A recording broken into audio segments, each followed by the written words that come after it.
Arron Kelly's bones. Arron Kelly was dead. They bought him a coffin and had a funeral and buried him.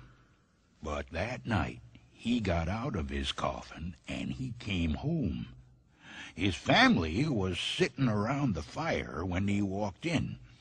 He sat down next to his widow and he said, "What's going on? You all act like somebody died. Who's dead?" His widow said, "You are." "I don't feel dead," he said. "I feel fine." "You don't look fine," his widow said. "You look dead. You'd better get back to the grave where you belong."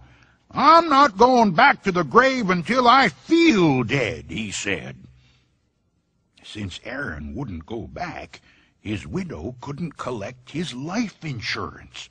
Without that, she couldn't pay for the coffin, and the undertaker said he would take it back. Arron didn't care. He just sat by the fire, rocking in a chair and warming his hands and feet. But his joints were dry, and his back was stiff, and every time he moved, he creaked and cracked. One night, the best fiddler in town came to court the widow. Since Arron was dead, the fiddler wanted to marry her. The two of them sat on one side of the fire, and Arron sat on the other, creaking and cracking. "How long do we have to put up with this dead corpse?" the widow asked.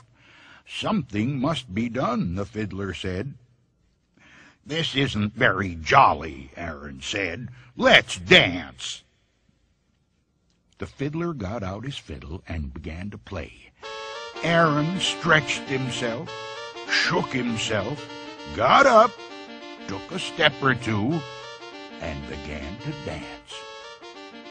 With his old bones rattling, and his yellow teeth snapping, and his bald head wagging, and his arms flip-flopping, around and around he went, with his long legs clicking and his knee bones knocking. He skipped and pranced around the room.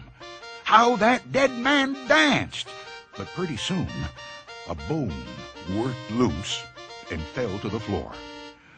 "Look at that," said the fiddler. "Play faster," said the widow. The fiddler played faster.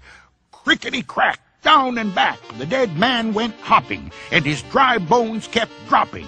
This way, that way, the pieces just kept popping. "Play, man, play!" cried the widow. Old bones rattling, yellow teeth snapping, bald head wagging, arms flip-flopping, long legs clicking, knee bones knocking, skipping, prancing, round the room, round and round and round the room, crickety-crack, down and back, bones hopping, bones dropping, pieces popping, round the room, round and round and round the room. The fiddler fiddled, and dead Arron danced. Then Arron fell apart, collapsed into a pile of bones, all except his bald head bone. That grinned at the fiddler, cracked its teeth, and kept dancing. "Look at that," groaned the fiddler. "Play louder," cried the widow. "Ho, ho, ho, ho," said the head bone. "Ain't we having fun?" The fiddler couldn't stand it. "Widow," he said, "I'm going home." And he never came back. The family gathered up Arron's bones and put 'em back in the coffin. They mixed 'em up so he couldn't fit 'em together. After that, Arron stayed in his grave, but his widow never did get married again. Arron had seen to that.